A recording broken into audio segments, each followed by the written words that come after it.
Does insomnia really cause cancer, heart disease, all these really horrible conditions that you've heard about, which increases your anxiety when it comes to your insomnia? And the good news is that no, insomnia does not. And I know you've seen all the articles, I know you've seen the websites, but no, none of this stuff has ever been proven.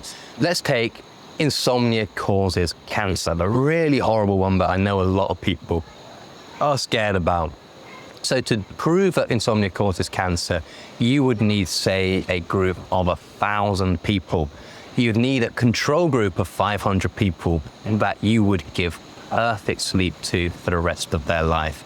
And you would need the insomnia group. Then you'd follow both groups for 40, 50 years, and you would see whether group A, the control group, or group B, the insomnia group, had a higher prevalence of cancer. And of course, this study has never and will never be done because it's completely impossible to do, and not a single person on the planet is ever going to sign up to this study. So why do you read all these newspapers and why do you see all these articles? Well, correlation is not causation. What will happen is people who have, say, cancer, for example, they ask these people, do you also suffer from poor sleep? And of course, those people are likely to say, well, yes, I do suffer from poor sleep. Okay, well, now insomnia causes cancer. But of course, if you're going through chemotherapy, if you're incredibly stressed and anxious, which of course you will be, it's highly, highly likely that you're going to be suffering from poor sleep or insomnia during this time. But yet a correlational link has now been proven between cancer and poor sleep. And how do we debunk this completely? Well, it's important to know that people with insomnia have the exact same life expectancy as people who do not. And I'm not diminishing it in any way, shape or form. You know, I had insomnia for 20 years. What it did do is it took away my self-esteem, my confidence, my self-worth. It did vastly increase anxiety and depression because acute health concerns, so these are ones which have very short onset after insomnia, have been proven. So the mental health aspects of insomnia have certainly been proven, and that's because it's quite easy to do. You have insomnia for 2 weeks, 3 weeks, a month, and then very quickly you will develop anxiety or depression. In fact, you're 18 times more likely to suffer from anxiety if you have insomnia, and 9 times more likely to suffer from depression. But these long-term health concerns, heart disease, cancer, all these really serious ones, no, they've never been proven.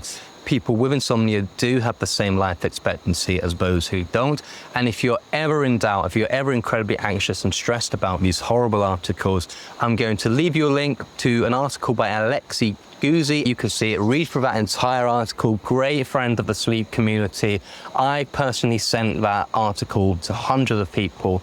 Every time they read it, if they've got that serious anxiety about the health implications of insomnia, it always feels so much better after reading that article. I really encourage you to go and visit it. So, but you told me that I'm more likely to suffer from anxiety and depression. Well, what can I do about that? Well, the good news is that once you get your sleep back on track, through the behavioural changes I outline on this channel, making your sleep more consistent and predictable. All my videos on here, I'm going to cue one up at the end to help you deal with your anxiety around it, your obsession, your control. Start moving back in the direction of the life you used to have when you were a good sleeper. Your sleep improves, anxiety, depression, they also massively improve as well. I suffered from both during my 20 years. It took me, an 8-week course to get over my insomnia. Wasn't 100% by the end of it. It's probably about 80% of the way there. Maybe another 6 months to a year until I never thought about insomnia or sleep again. But I was 80% better after a couple of months of the right behavioural changes and ejecting 99% of all the other stuff that does not work. And you know what that is? All the stuff that good sleepers are not doing. Again, say it all the time. My favorite question, is this something a good sleeper would do? Is this something a good sleeper would obsess, control, worry about? This is always the right guidance for your insomnia treatment. Once I started walking the path towards that, my sleep improved and then my anxiety and depression went away with it. So there is hope. I know how it makes you feel when you read these articles. Matthew Walker, he's a terrible one for this, but you know, the reason why he's so popular is because all his articles about sleep, the terrifying messaging he does. There's a good saying in the newspapers, if it bleeds, it leads. If it's something that gets clicks, it's going to get attention, it's going to sell ads, it's going to sell newspapers. This is why Matthew Walker's book, Why We Sleep, is so big. But yeah, none of it's been proven. That article I showed you, Alexei Guzzi, is going to dispel all of that. Read it, you'll love it, and it's really going to help you with your health anxiety when it comes to your insomnia.